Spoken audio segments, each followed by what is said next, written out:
The Reach is aptly named. We're the ones who give your hands something to do at the table.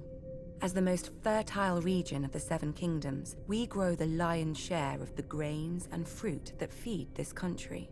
Especially now, since the rebels have burned down the other fields. Thankfully, House Tyrell is here to do its duty to the crown and keep the capital from starvation.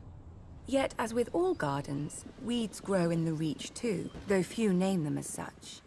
Singers fill our heads with chivalry and courtly love, fluff to make boys fight and girls swoon.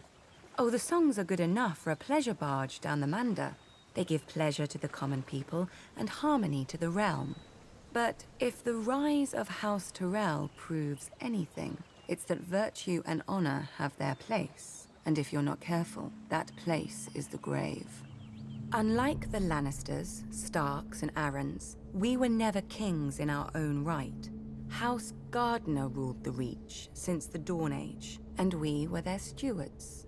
While they warred to enrich their already rich domain, we managed their castle of Highgarden. But then Aegon Targaryen landed with his dragons. Nobody knows why the Gardener King took the field against him. Anyone could see that a man who grows flowers should beware a man who grows fire-breathing monsters. But maybe it wasn't wholly his idea.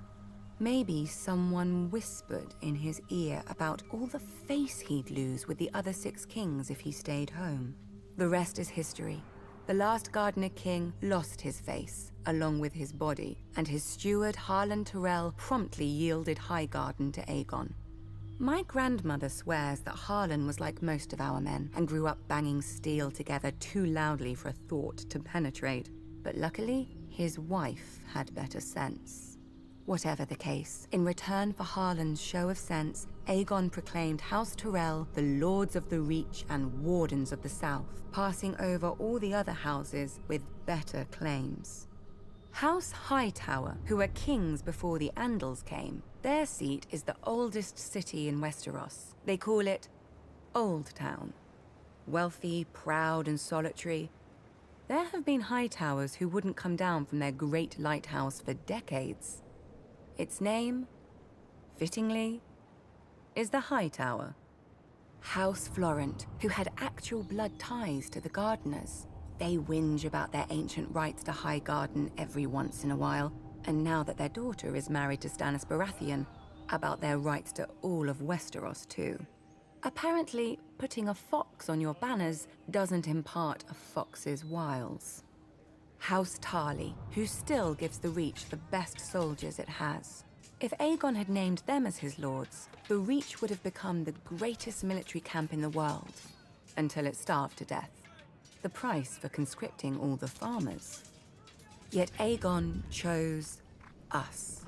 Centuries later, when his descendant Aerys faced rebellion, the Reach stayed loyal. Mostly.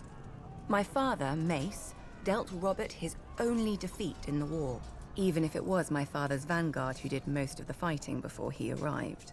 After the Battle of Ashford, we laid siege to Storm's End, Robert's home.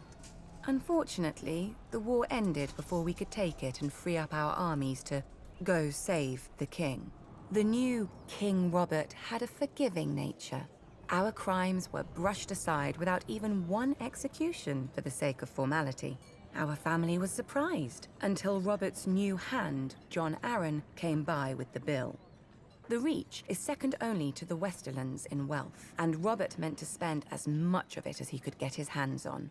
We gave him the coins he wanted, and later, when he wanted our grain or fruit or wine, he gave them back at whatever price we set.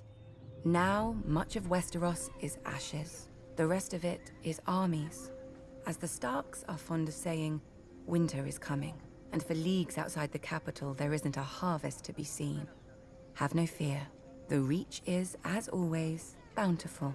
House Tyrell will manage the harvest and keep the Seven Kingdoms from starvation like the good stewards we once were. Just ask House Gardner.